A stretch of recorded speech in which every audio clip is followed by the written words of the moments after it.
não é pecado ter contato com mulher. E aí me explicaram que os 144 mil é, na verdade, o número que representa o total de salvos de todos os tempos, né? Da antiga aliança, representados pelas 12 tribos de Israel, da nova aliança, representados pelos 12 apóstolos de Jesus, um número vezes o outro, e vezes 1000, que é o símbolo da infinitude. Afinal de contas, quem são e o que representam os 144 mil de Apocalipse? Você sabe a resposta? Vamos lá. Eu vou mostrar.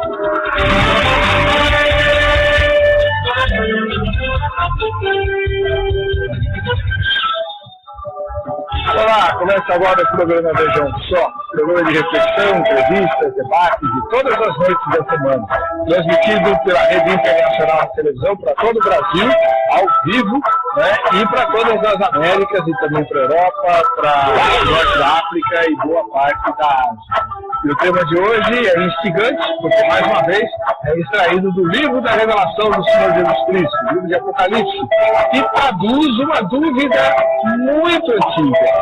Quem são e o que representam os 144 mil de Apocalipse?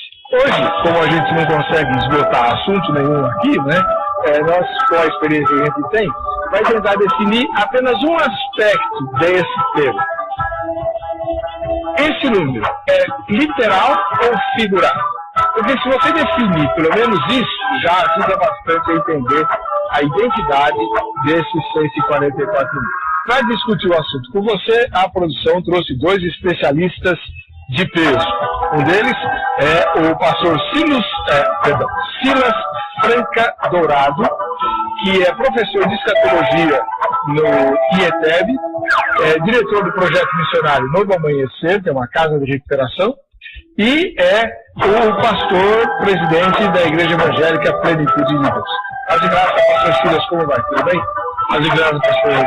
Boa noite para os ouvintes, boa noite para os irmãos, para o pastor que vai estar debatendo conosco esse trabalho. Deus abençoe.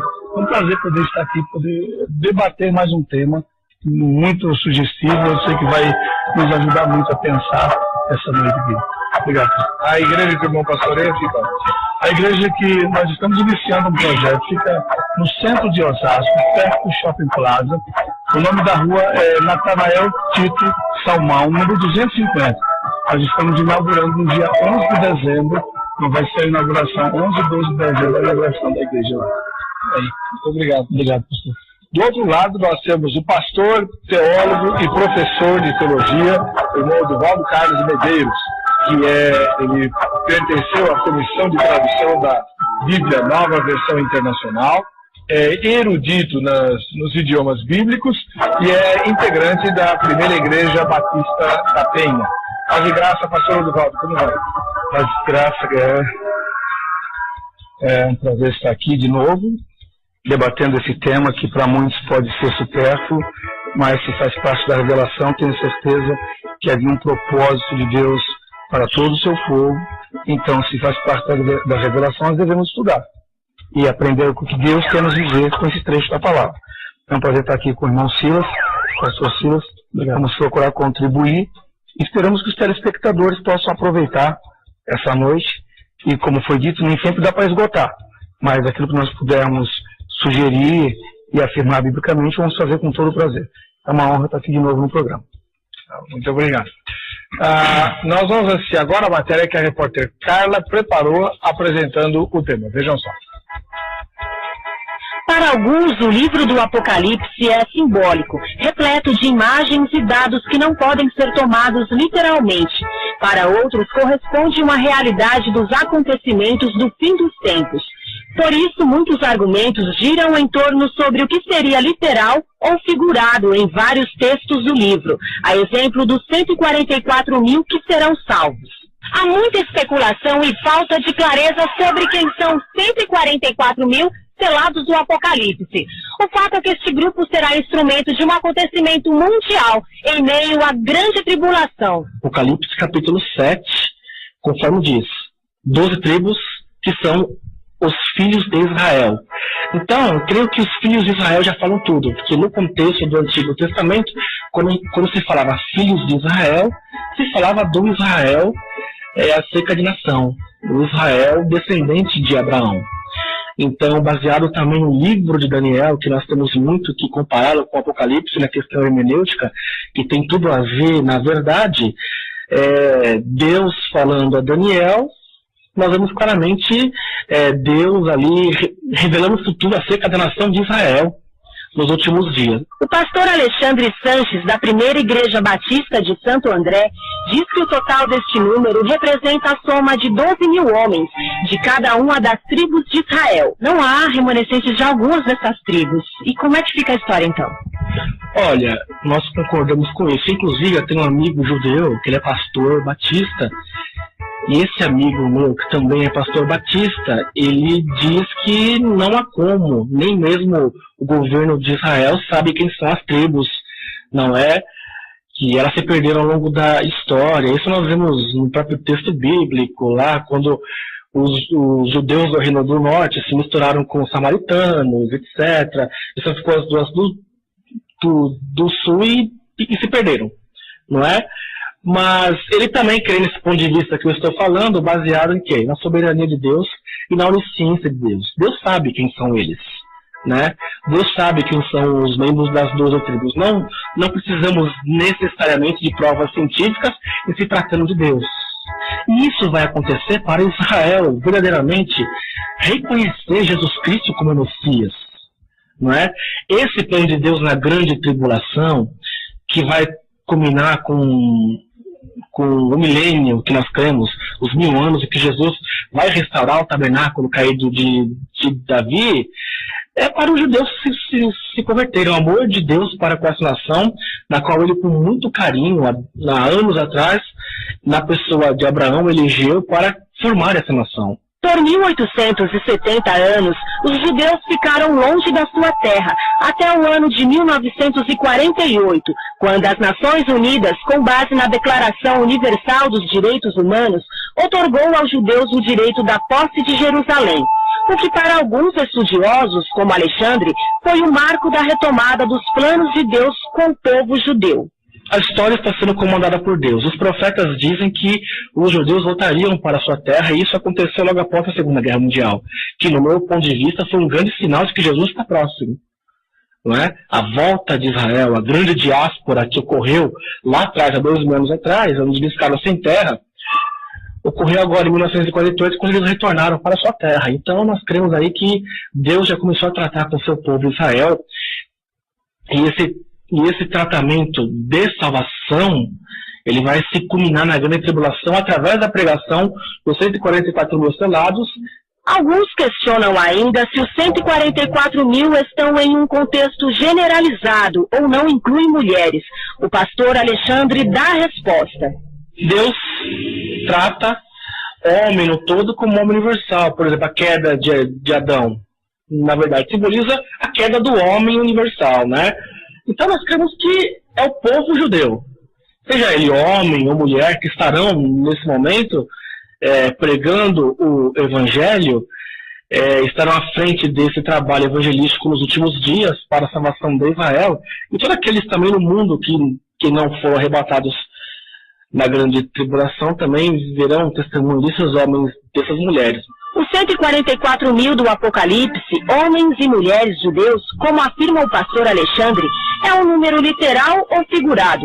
O Vejam Só desta noite discute o assunto.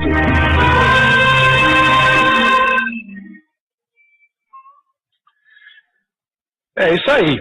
E você deve e pode participar do nosso debate, participando, né, usando o telefone ou o computador. Se for o telefone, 3337-5886, não esqueça do 0 operadora 11, pois estamos em São Paulo. Se for pelo computador, o site é um site novo do Vejam Só, né, vejamsó.com.br. Você vota na enquete, se identifica e desse modo você pode contribuir conosco. Deixa eu apresentar a vocês a opinião inicial dos candidatos e depois eu mostro os prêmios que você pode ganhar por participar do programa. Então, vou começar com o pastor Silas Franca. Eu tenho a mania de chamar você de Franco, né? Pastor Silas Franca. E, como eu disse, ele é professor de escatologia no IETEB e é o pastor da Igreja Evangélica Plenitude de Deus.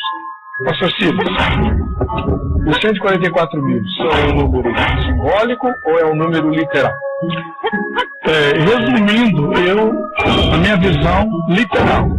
A Bíblia como um todo, a princípio, pastor Heber, eu sempre encaro a Bíblia como algo literal. Porque se você abrir para alegoria ou para o símbolo, vai dar a abertura para seitas ou para diversas igrejas ou livros no decorrer da história, da interpretação que quiser. Eu acredito que quando Deus revelou o livro do Apocalipse, e como todos os livros da Bíblia, a princípio a ideia é literal. Só quando o texto se torna impossível a interpretação literal, é que a gente leva para a alegoria possível. Por exemplo, quando Jesus disse: eu sou a porta, é impossível um homem ser uma porta. Então entendemos que é um símbolo. E muitas alegorias do Antigo Testamento que levam para a figura de Cristo no Novo Testamento são alegorias. Mas nesse caso não. Porque o texto é uma continuação do que já vem. Então você consegue, ali no capítulo 6, e eu tenho respeito à posição do pastor, mas eu tenho uma visão pré-tribulacionista, é uma visão que é algo que eu vejo dessa forma. Eu acredito que a igreja será arrebatada, e quando a igreja for arrebatada, dará cumprimento o início da grande tribulação, que é a última semana de Daniel. Eu vejo dessa forma. Você estuda o capítulo 6 com os cavaleiros, o último selo, ou seja, o penúltimo selo, o sexto selo, abre-se um hiato de tempo entre o sexto e o sétimo selo, dando a resposta do sexto selo justamente no capítulo 7, que é as duas multidões que aparecem. A primeira multidão, capítulo 7, verso 4, os 144 mil judeus selados de todas as tribos de Israel, e depois vamos discutir sobre as tribos, o porquê que a tribo de Dan não está, e a grande multidão do capítulo 7, verso 9, do qual ninguém podia contar, de todos os povos, tribos, línguas e nações. Então, a princípio, eu vejo o texto como texto literal. Muito bem. Vamos ouvir agora o outro lado, né? Pastor Oswaldo Carlos Medeiros, ele é professor de teologia, exegeta, traduziu, ou fez parte da comissão de tradução da Bíblia, né? Nova Versão Internacional, e um aficionado dos temas escatológicos. Pastor Oswaldo, para o senhor, 144 mil é um número simbólico ou literal lá na Bíblia? Em princípio, simbólico. Concordo com a posição do pastor Silas, que a hermenêutica na Bíblia tem que ser, se não houver nenhum motivo justo, como foi dito, tratamos o texto literalmente, ainda que nos pareça estranho, culturalmente, alguma coisa. Mas, como foi dito, onde houver motivo para a gente desconfiar da literalidade, então a gente deve desconfiar de que talvez ali haja um simbolismo. Então, capítulo 7 apresenta duas grandes multidões. Na primeira, há uma definição clara. 144 mil, que são 12 vezes 12, as mesmas dimensões da cidade de Jerusalém, lá no final, uma espécie de cubo perfeito. 12 mil côvados de altura, 12 de largura, e assim por diante. É lógico que não dá para caber todo mundo nessa cidade, só com 12 mil côvados, pela multidão de salvos. Então ali está descrevendo a perfeição dessa cidade, onde os salvos irão habitar um dia junto com Deus e a luz do Cordeiro. Agora, o que me chama a atenção nesse texto é o seguinte: eu pertenço àquela posição em que a igreja irá ser arrebatada sim, mas depois da tribulação. Porque na primeira cena nós temos 12 mil, com esse detalhe da sexualidade, que é apenas um pré-requisito, dizendo que tem que haver uma santidade absoluta ali, né? Então, não vou entrar muito em detalhes, porque é o tema de hoje. Agora, na segunda multidão, é dito que é uma multidão de que ninguém poderia contar. E se nós lermos as características daquela multidão, um ancião chega para o apóstolo João e pergunta: quem são esses e de onde vieram? Ele faz duas perguntas: quem são esses e de onde vieram? Aí João diz: sim, meu senhor, só tu sabes. E o próprio ancião dá a resposta: esses são aqueles que lavaram as suas vestes do sangue do Cordeiro. Ou seja, tiveram praticamente o mesmo fim que Jesus, foram martirizados. E vem da grande tribulação. Ora, se na grande tribulação tiver somente judeus, De que tribulação está falando a respeito dessa segunda multidão? Que é uma multidão de todas as tribos, povos, línguas e nações da face da terra. E não da nação israelita. Então, isso já é um indicador que nós deveríamos questionar a literalidade dali. Né? Como foi dito também, existem 4 listas das tribos de Israel no Antigo Testamento. 4 listas. Particularmente, quase todas coincidem. Mas essa lista que o apóstolo João apresentou não bate com nenhuma das listas anteriores do Antigo Testamento. George Eldon Ladd, que é um erudito americano, do qual eu aprendi na sua teologia do Novo Testamento, ele chama isso de um Israel modificado. É um Israel. Não é o literal, porque, como foi dito pelo pastor, não só falta a tribo de Dan, como não existe a tribo de José no Antigo Testamento.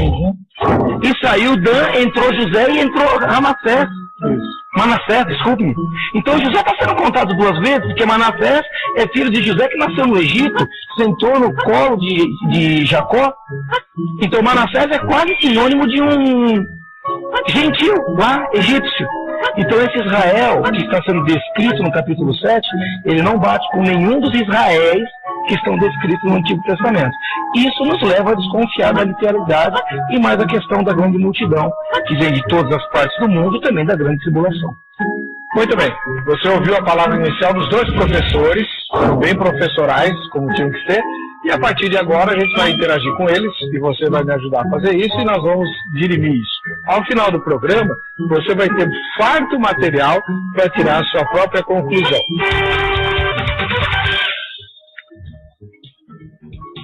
Olá, pois é, o programa Vejam Só hoje discute a questão dos 144.000 de Apocalipse. Não é a primeira vez que a gente trata desse assunto, né? E acho que não vai ser a última tampouco, porque ele sempre suscita muitas dúvidas. E eu fiz uma pergunta no bloco anterior aqui para o pastor Silas, porque uma das mensagens que vieram levanta a questão de que, numa das visões do Apocalipse, lá dos 144.000, diz que eles são castos porque nunca estiveram juntos com mulheres. É isso mesmo, pastor? Esse texto que você abordou se encontra no capítulo 14, verso 4. Diz assim: esses são os que não se contaminaram com mulheres, porque são virgens. Estes são os que seguem o Cordeiro para onde quer que vai. Então, pelo texto, fala mulheres. E o texto nos sugere que são pessoas que se converterão, são judeus, que se converterão. O irmão abordou no ar que eles vão pregar o Evangelho. A Bíblia não diz isso. Nós entendemos, porque em nenhum versículo diz que serão pregadores. Entendemos pela posição deles, que a pregação das 2 testemunhas do capítulo 11, que vão pregar o Evangelho por 1.260 dias, sim, que são os 3 primeiros anos e meio, vai gerar esses 144.000 homens selados das tribos de Israel. E esses homens, naturalmente, eu não vejo como mulher misturada, por mais que existem textos da Bíblia que representam os 2, mas aqui não se contaminaram com mulher. Em algumas condições, mulher na Bíblia é representada por a prostituta do Apocalipse, capítulo 17. Mas não aqui. Eu vejo que são pessoas que, apesar do casamento abençoado, isso aí tudo eu acredito, mas são homens que terão um foco na grande tribulação, que será pregar o Evangelho eterno, o Evangelho do Reino, preparando. Esses homens não vão morrer. Eles vão passar pela grande tribulação e entrarão no milênio. Essa é a visão a princípio. E como o pastor falou, a tribo de José tem três, eu pelo menos separei aqui 3 relações sobre as tribos do Antigo Testamento. Por exemplo, lá em Gênesis capítulo 49, você estudando, você não encontra Manassés e Efraim, que é José. Já em Ezequiel capítulo 48, você não encontra Levi, porque a tribo de Levi ficava espalhada sobre todas as tribos. Já de Apocalipse capítulo 7 é diferente de todas as outras, isso é verdade. Mas aqui eu vejo José tomando o lugar justamente do seu filho Efraim, e Manassés aparece saindo Dan. Porque Dan foi uma tribo que, no decorrer da história, eles entendendo, se corrompeu, ficou perto dos filisteus, e aí foi invadida por povos, e há textos da Bíblia que falam que Dan se corromperia. Então eu vejo, pela estrutura de Gênesis 49, Ezequiel 48, Apocalipse de fato é diferente a relação. Mas tem um fundamento. Por que é diferente? Eu acredito que no decorrer a gente vai colocar isso também. Tá, muito bem. Vai ficar quente com o seu cabelo. Gostaram aí da minha dica de hoje? O sorteio do kit é amanhã, com todo mundo que participar ao longo da semana, inclusive hoje, tá? Bom, pastor Duval, o Francisco Walter, de Natal, lá no Rio Grande do Norte, diz assim: se o número é literal, não tenho certeza, mas que esses 144 mil são judeus, sim. Essa é mais uma dentre tantas profecias que somente Israel, ou os judeus, podem cumprir, descartando assim a teologia da substituição. Portanto, quando um judeu aceita o Senhor Jesus como Salvador, ele continua vivendo como judeu, como descrito em Atos 21, 21 a 24. Agora, eu tenho uma dúvida a respeito desse assunto. Como essa profecia iria se cumprir se todos os judeus se tornassem cristãos, que ele chama de gentios? Como o senhor é um professor extremamente versátil, explica para nós o que é essa teologia da substituição e como é que ela se encaixaria aqui ou não se encaixaria nessa questão que o Francisco Walter levou. Temos um problema de premissa aqui. Os irmãos dispensacionalistas, eles têm uma premissa que é: Deus tem dois povos na história. E esses dois povos são Israel e a igreja. Para os irmãos, a igreja não passa de um parênteses, que supostamente não foi prevista no Antigo Testamento. E que no período chamado de Grande Tribulação, que por incrível que pareça no Apocalipse não aparece essa expressão, né? Então os judeus iriam substituir isso, porque a igreja cumpriria só um parênteses. Cumprido o seu papel no parênteses, então ela seria arrebatada e substituída por isso. Paulo pensa diferente.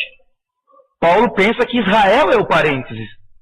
Porque em Colossenses ele diz assim, que o mistério que esteve oculto é que lá atrás, na eternidade, Deus concebeu um povo que começa com o povo piloto de Israel e culmina num povo mais abrangente que envolve judeus e gentios.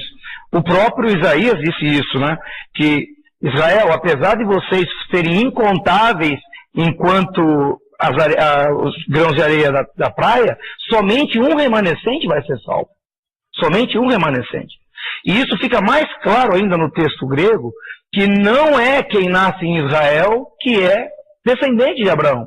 Infelizmente, nas nossas traduções, Romanos 9, infelizmente, oculta isso. Diz que nem todo que nasce em Israel é israelita, né? Quando o texto original diz que nem todo que nasce em Israel é Israel, ou seja, esse povo ideal de Deus que vem sendo desenvolvido durante a história e desemboca no Novo Testamento abrindo isso. Então, para a gente manter essa premissa, e daí a teologia da substituição, ou seja, de que Deus tem dois povos da história, então eu tenho que remover Efésios, porque Paulo diz que de dois povos ele fez um, e lá o contexto é exatamente um dos povos é o judeu, o outro povo é o gentio. De dois povos ele fez um e chamou esse um de um novo homem, um novo Adão, digamos assim. E isso é a igreja. Isso é a igreja. Então eu acho meio improvável que o Espírito Santo tenha anunciado isso em Paulo e desfeito isso em João. Porque se nós não tivermos essa proposta de que Deus tem dois povos na história e que na hora sai um e entra o outro, então a carta aos Hebreus tem que sair. Esses trechos de Efésios e Colossenses também tem que sair. Então, o problema todo aqui é a premissa. Tem que se provar a premissa. E o Novo Testamento diz que Israel cumpriu a parte piloto. Só que Israel não é o unigênito de Deus, é o primogênito. Os outros filhos teriam que entrar.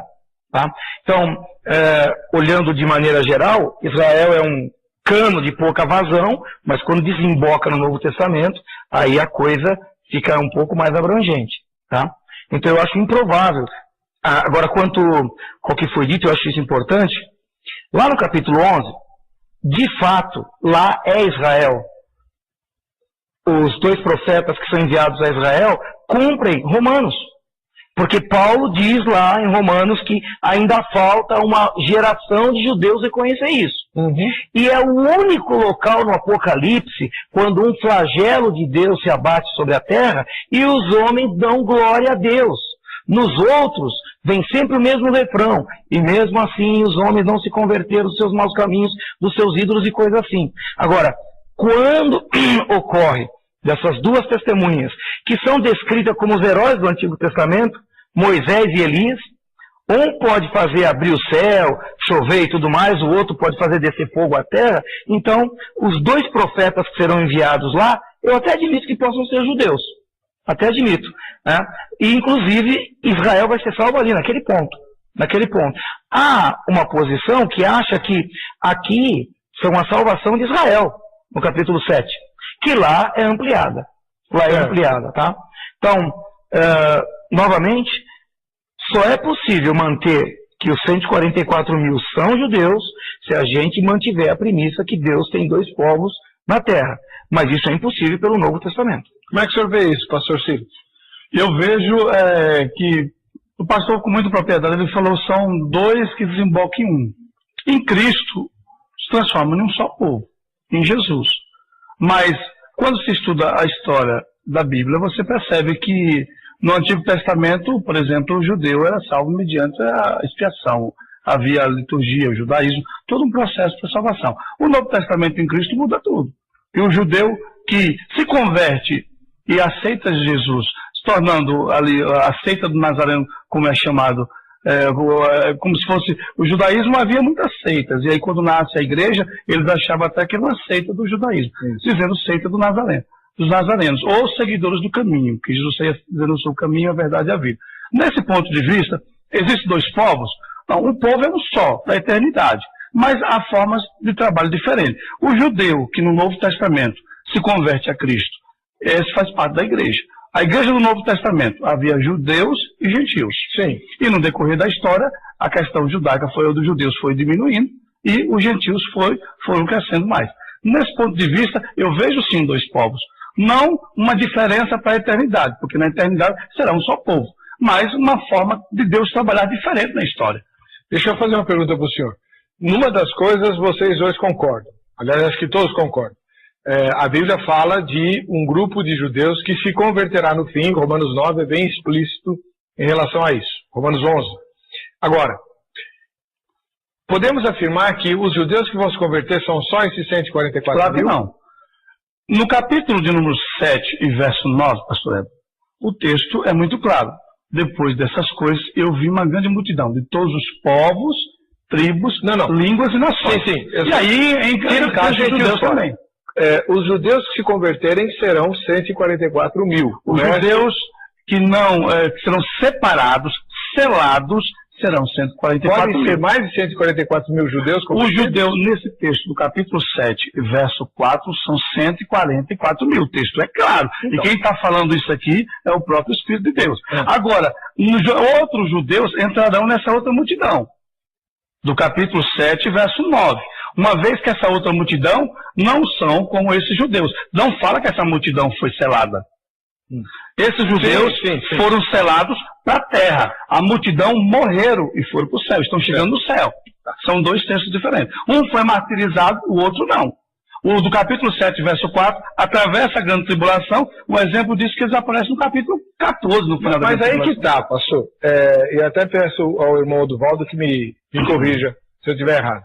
O problema desses 144 mil é que eles são descritos, mas a tarefa deles não fica clara na narrativa. A multidão diz, morreu, foi martirizado, lavaram as vestes do sangue do cordeiro, vão lá atrás do altar reclamar a vingança de Deus, não sei o quê. Mas os 144 mil, o que eles fazem?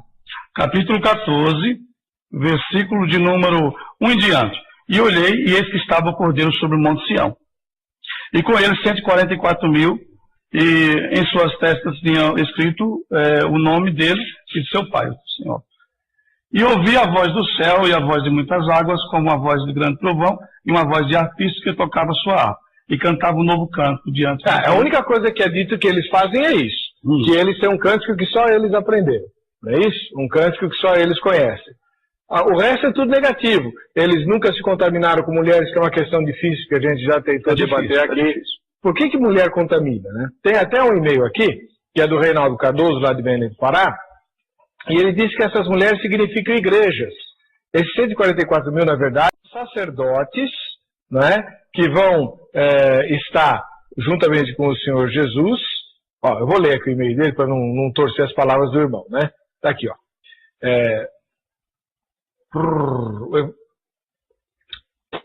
Estamos vivendo os últimos dias antes da vinda do Mestre e a maioria desse povo ainda não entendeu os mistérios do Evangelho.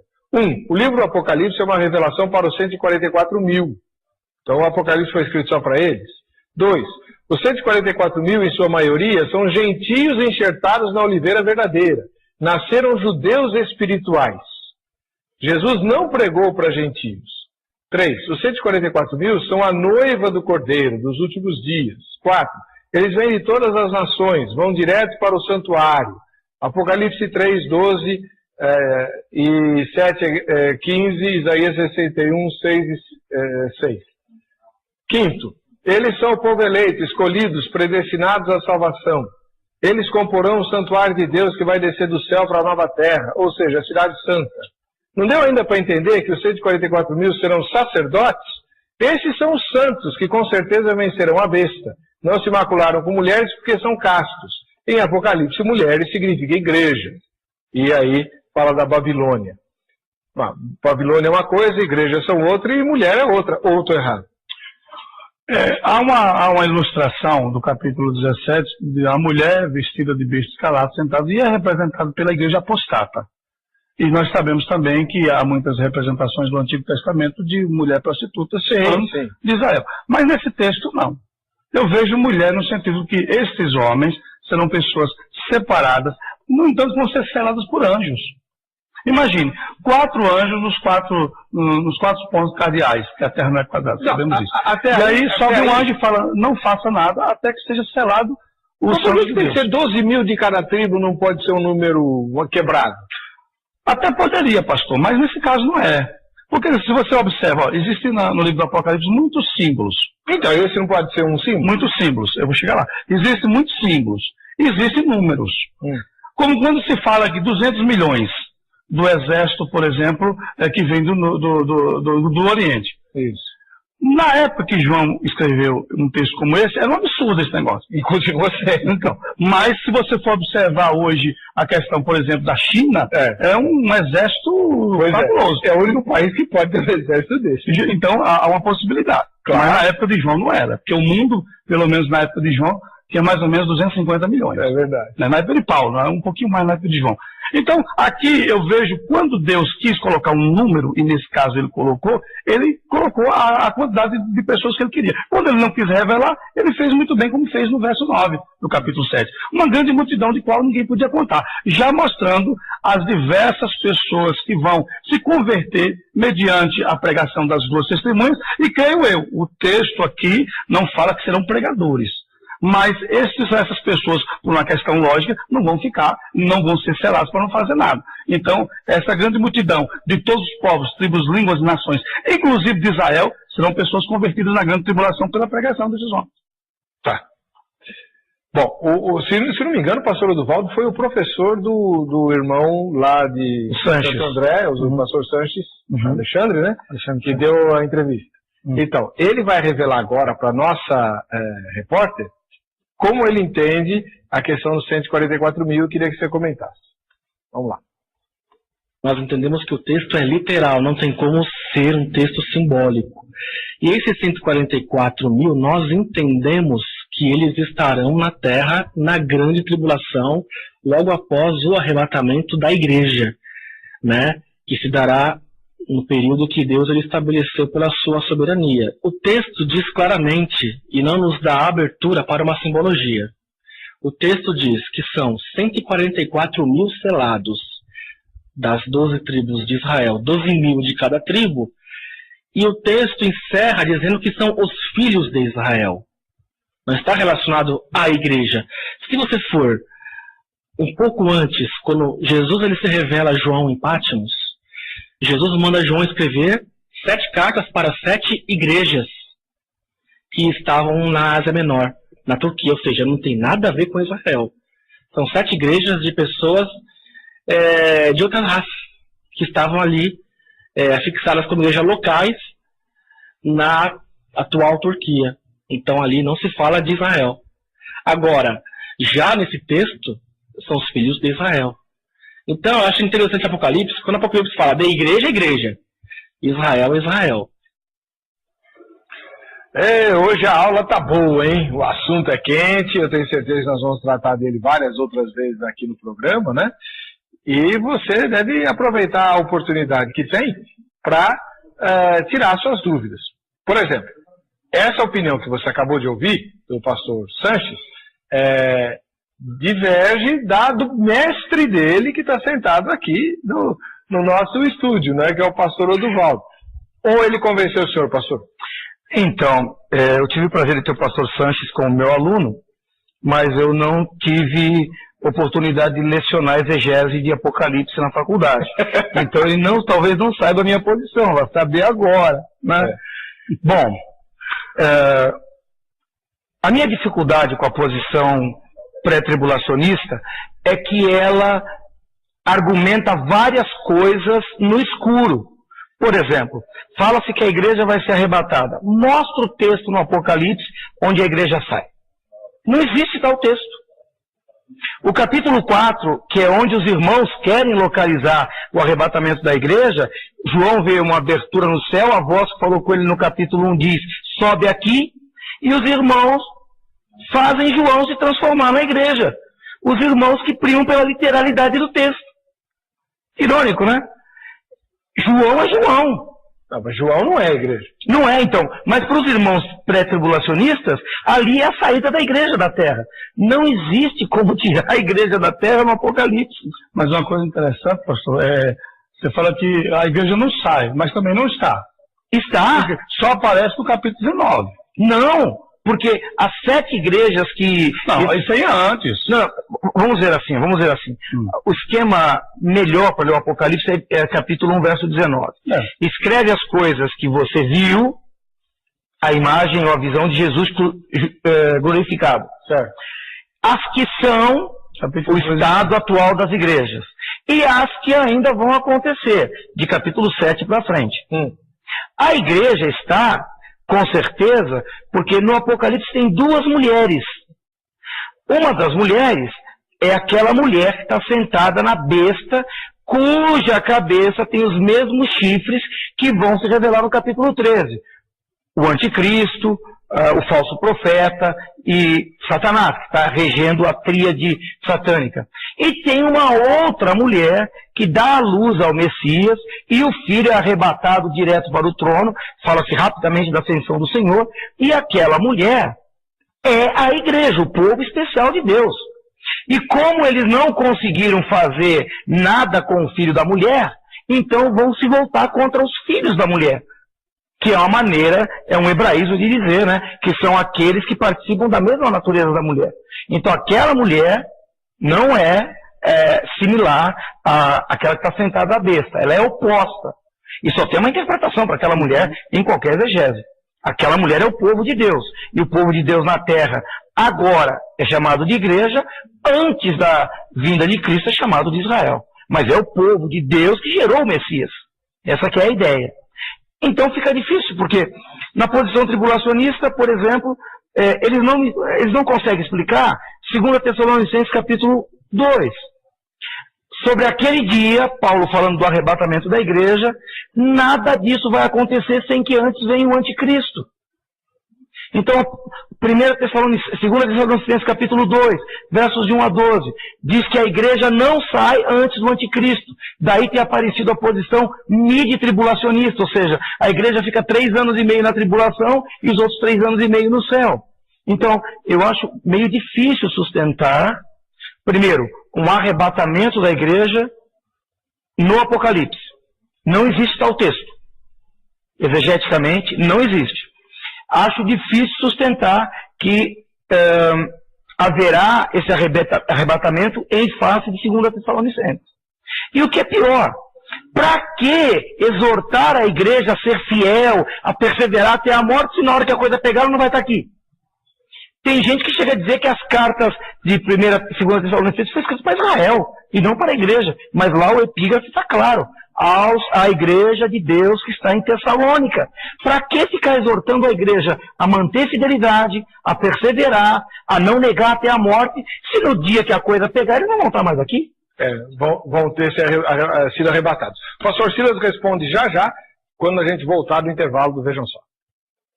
Apocalipse, são um número literal ou um número figurado? Nós estamos discutindo isso aqui. No bloco anterior, o pastor Oduvaldo fez uma colocação a respeito da palavra que o nosso entrevistado deu para a nossa repórter. Eu vou emendar as opiniões que a repórter também colheu nas ruas, principalmente lá no Reduto dos Evangélicos aqui em São Paulo, para depois o pastor Silas e o pastor Oduvaldo comentarem. Vamos ver. Os 144 mil de Apocalipse, na sua opinião, é literal ou é figurado? A Bíblia foi escrita em 3 linguagens, alegórica, figurativa e literária. E os 144 mil assinalados de Apocalipse está claro. Eles são, de fato, literalmente, da tribo de Dan, 12 mil, de Esacar, 12 mil, de Zabulon, 12 mil. Isso é literalmente assinalado no período da chamada Grande Tribulação. Figurado. Porque dá para entender claramente que ali refere-se a 12 mil de cada tribo, fazendo um total de 144 mil, então não seria literal, senão a salvação seria algo exclusivista e restrito a esses 144 mil. Ali, na verdade, é um número referente às tribos, e não com relação à salvação. Olha, eu não acho que é figurado não, acho que não é historinha para boi dormir não, acho que é realidade. Eu creio que realmente vai ter sim, esse 144, porque a Bíblia não é mentirosa, né? Figurado. 44 mil. Boa pergunta, por quê, né? Eu já não sei eu responder no momento concretamente. Na sua cabeça é figurado. Figurado. Eu acredito que é literal. Porque a Bíblia está dizendo que é 144 mil, então eu acredito que é 144 mil. É literal. Por quê? Eu acredito que é...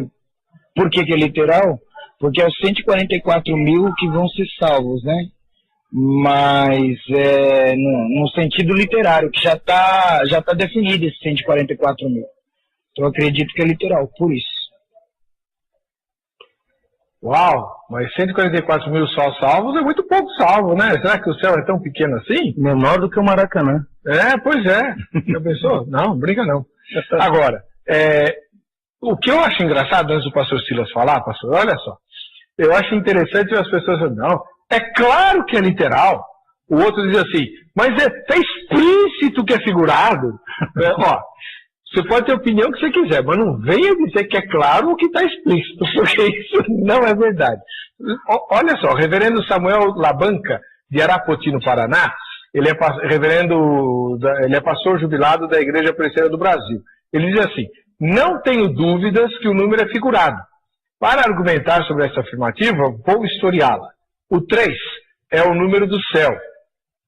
Sei lá por quê. O número 4 é o número da terra. Também não sei.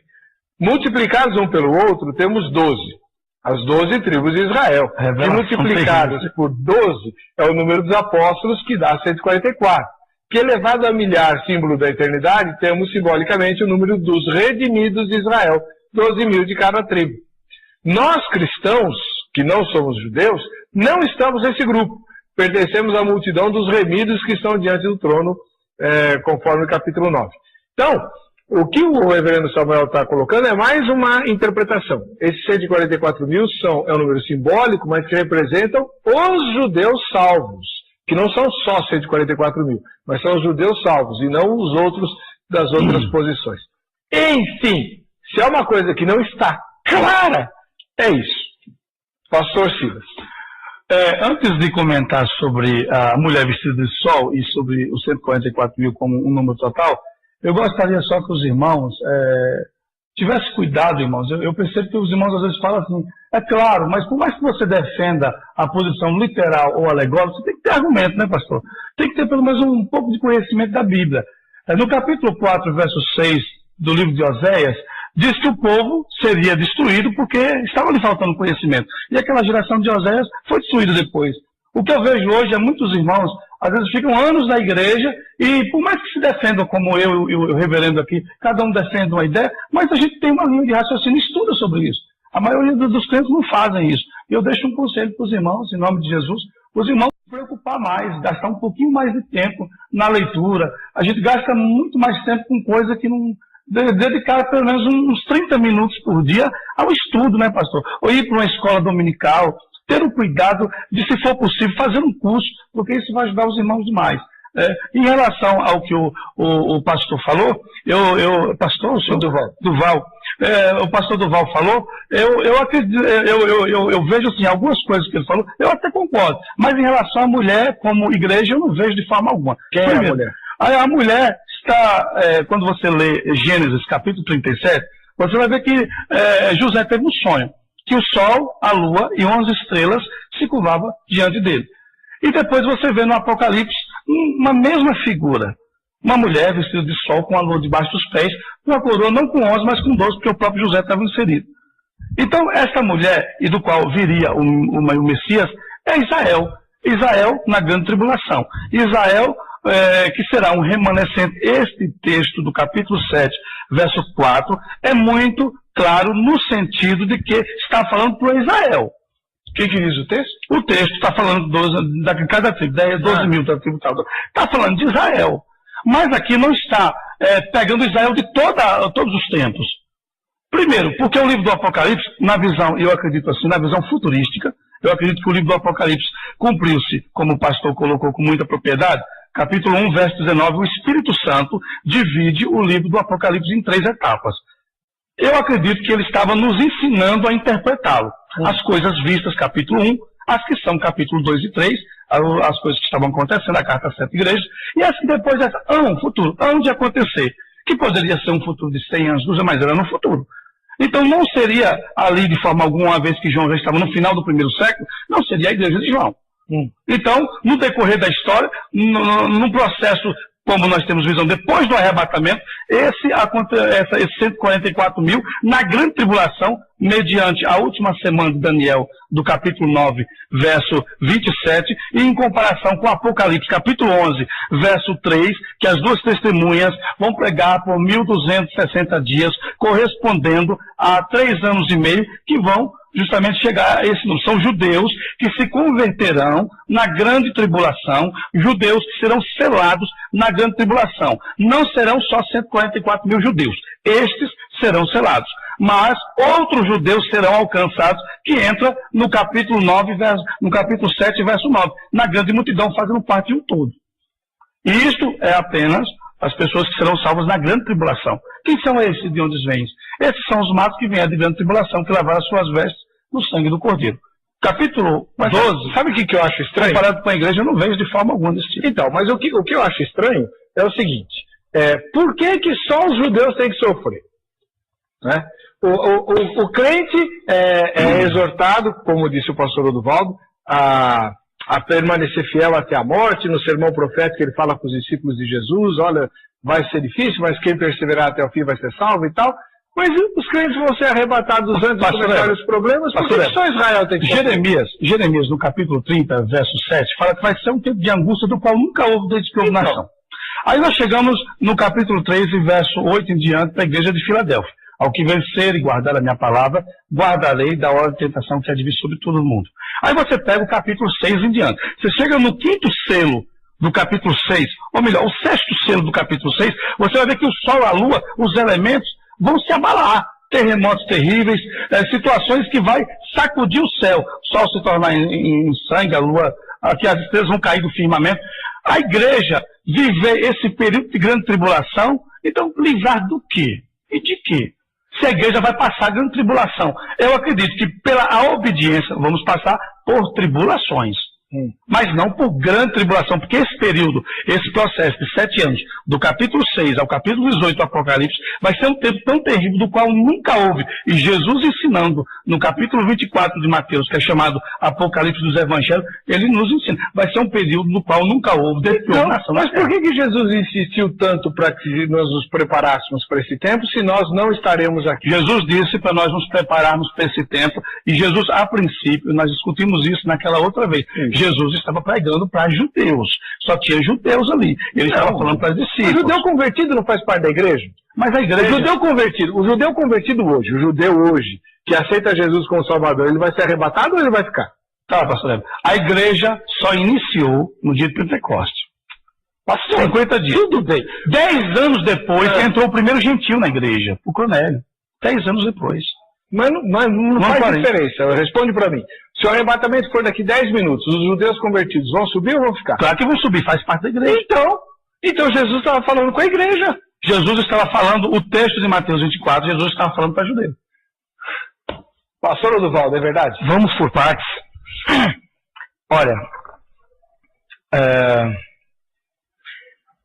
eu sei que parece estranho, mas acho que a melhor forma de nós enxergarmos essas duas multidões é que elas se referem ao mesmo povo. Mas só um pouquinho, um vai ficar na terra e o outro no céu. É aí que está o negócio, é a diferença de perspectiva. Mas é o texto que diz. Então, um visto do ponto de vista da terra e o outro visto do ponto de vista do céu. A linguagem tem que ser mais ou menos a mesma. A questão simbólica justamente é essa, a gente dá a interpretação que quiser. Não, mas veja, dizer 12 mil vezes 12 mil vezes 12 mil, então os irmãos terão que manter também que a cidade de Jerusalém só vai ter 12 mil cômodos, que são as mesmas medidas, o mesmo número. Mas Apocalipse no capítulo 21 fala, e viu um novo céu e uma nova terra. A Jerusalém, no verso 17... E essa Jerusalém que desce é um cubo perfeito. Mas e a terra vai existir para quê? Para nós habitarmos nela, então. Então não precisa ficar todo mundo dentro da Jerusalém, se formos olhar. Então, que fica como santuário. E quem que vai ficar na Nova Jerusalém? Pastor, que fica como santuário. A Jerusalém é como que um santuário, um gigante. Não, porque no capítulo 21, desce uma noiva. E depois desce a cidade como ataviada para a noiva. A mulher, a Jerusalém é descrita de duas formas também lá.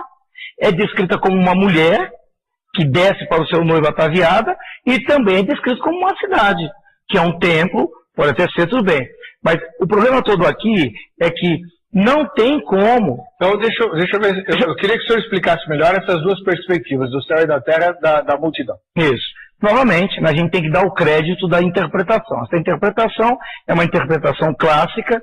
Quem a primeiro apresentou foi George Eldon Ladd, falecido em 1984-85. Tem a teologia do Novo Testamento dele editada pela nossa Jueva. E o comentário ao livro de Apocalipse. Que também é dele também. A coleção Cultura Bíblica. É uma série azulzinha marinho, né? Então, clássica, né? Então, George Eldon Ladd, eu acho que a exegese lá não dá para falar tudo aqui, está coerente. As multidões são as mesmas, mas vistas de perspectivas diferentes. Do ponto de vista da terra, ela é o Israel de Deus. E o Israel de Deus, segundo Paulo, é a igreja. Paulo fala isso num texto só. Mas o milênio também é falado num texto só. Se a gente levar a frequência, há controvérsias. Lá não pode ter controvérsia. Claro que está escrevendo a igreja de Gálatas. Lá não pode ter controvérsia. Lá ele não pode estar dizendo paz sobre todo o Israel de Deus, você está escrevendo para a igreja de Gálatas. Lá não pode ter controvérsia. A controvérsia se torna difícil porque para a teoria pré-tribulacionista, aquele texto engasgou. Né? Bom, então, todas as teorias têm engasgo. Tem. Então eu acho que a gente pode... Eu acho que a posição de George Eldon Ladd é bem equilibrada. Então vai, explica. Que é, os 144 mil recebem selo. Esse selo é de proteção. E representa o povo de Deus na face da terra, descrito como Israel de Deus. E não há nenhum problema não nisso. Essa grande multidão, ela está chegando no céu e é perguntada até por um ancião. Quem são esses? Aí a cena muda. A cena muda. O que é dito em termos simbólicos, numéricos, é dito no número hiperbólico, miríades e miríades. Se essa cena muda, os 144 mil aparecem de novo no final da grande tribulação, antes da batalha do Armagedon.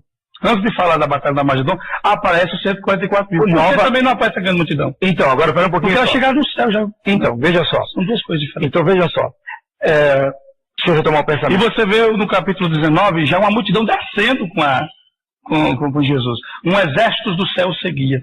Então, aqui, espera um pouquinho. É que não temos tempo, mas o Apocalipse, ele é feito que nem essas câmeras, com zoom. Então, conta-se a história e não se dá muitos detalhes, como foi dito. Os primeiros 5 selos. Já houve redenção, já houve tudo. A história já foi contada ali. Depois começa a se contar tudo de novo.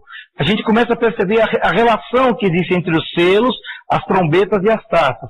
Quando a cena vai um pouco mais para frente, aí se concentra só no 5º e no 6º selo. Certo. Aí depois abre um pouco mais. Então, a ideia é que o Apocalipse é um zoom. Conta a história geral, depois vai fechando a câmera, até mostrar toda a cena que é mesmo. Tá? Por isso que vai aparecer 140, vai aparecer o altar das almas no 6º selo, no 5º selo, e não se diz se é judeu ou gentil. E o que eles pedem? São os mártires, que vingam o nosso sangue da terra. Isso. Não se fala que nem que seja judeu ou igreja. Certo. Com certeza é o povo de Deus. Sim. Tá certo? Claro. Depois, no capítulo 7, volta de novo uma multidão, porque as almas lá debaixo do altar também é um grande número. E no capítulo mais para frente é a mesma coisa, porque a mesma história está sendo contada várias vezes, mas cada vez mais o zoom vai fechando e vai dando mais detalhes da coisa, tá certo? Então por isso que lá, quando volta no capítulo 19, um pouquinho antes do milênio, né? Está lá o povo de Deus, o arraial de Deus cercado, como no Antigo Testamento, e o Cordeiro, eles nem lutam nem nada, tá certo? Muito bem. Outro detalhe. A igreja de Filadélfia, ou Esmirna, agora me falha, recebeu a promessa de ser guardada, não é isso? Filadélfia, muito bem, de ser guardada da grande tribulação, e como alguns pré-tribulacionistas querem, não na grande tribulação. Então eles falam, foi guardado da, porque foi retirado, não foi guardado na. Isso é problema de verbo em português. Alguém ser guardado de uma crise de gripe, ele não foi para um certo país que não tem gripe. Ele foi protegido da gripe dentro do surto de gripe. Isso novamente remete a Israel. Para que Deus julgasse o Egito, ele não precisou tirar o Israel do Egito. E nós sabemos que o Egito é símbolo do mundo de então. Na terra de Gósen não caiu nenhuma das pragas que caíram sobre as outras cidades do Egito. Então Israel foi guardado da grande tribulação no Egito sem ter sido retirado do Egito. A igreja pode ser guardada da grande tribulação sem precisar ser tirada da tribulação. E tribulação, vamos deixar bem claro, é Deus julgando o mundo. Sim. É Deus julgando o mundo. E o diabo reage contra a igreja. Pois é. Agora, a tribulação de verdade é o tempo do Vejam Só que acabou. Exatamente. Isso então, é uma grande tribulação. Você vai fazer o seguinte aí de casa. No nosso site tem o contato dos 2 professores. Eu aprendi mais hoje aqui do que durante todo o meu curso de faculdade de teologia, né? Você aproveita e entra em contato com eles e tire dúvidas. Porque eles terão prazer em responder para você. Convidem nós 2 para um painel na igreja. Até porque o cachê que o Vejam Só paga para eles não precisa trabalhar durante um ano. Isso. Né? Então pode escrever para eles à vontade que eles vão ter prazer em responder. Vamos para o sorteio rapidinho e depois eu dou o resultado da enquete. Quem vai ganhar a camiseta da Faculdade do Povo? Olha, está acabando o prazo para você fazer inscrição para o vestibular, hein? Vai perder a bolsa. Quem ganhou foi Lindomar Batista da Cruz, de Nordestina, na Bahia. E o resultado da enquete foi o seguinte, na sua opinião, o número 144 mil é, 51% disseram que é figurado e 49% disseram que é literal, tá bom? Para você que fica com a gente, a paz e a graça do Senhor Jesus, voltaremos amanhã ao vivo, apesar de ter sexta, agora também ao vivo, o Vejam Só às 10h10 da noite.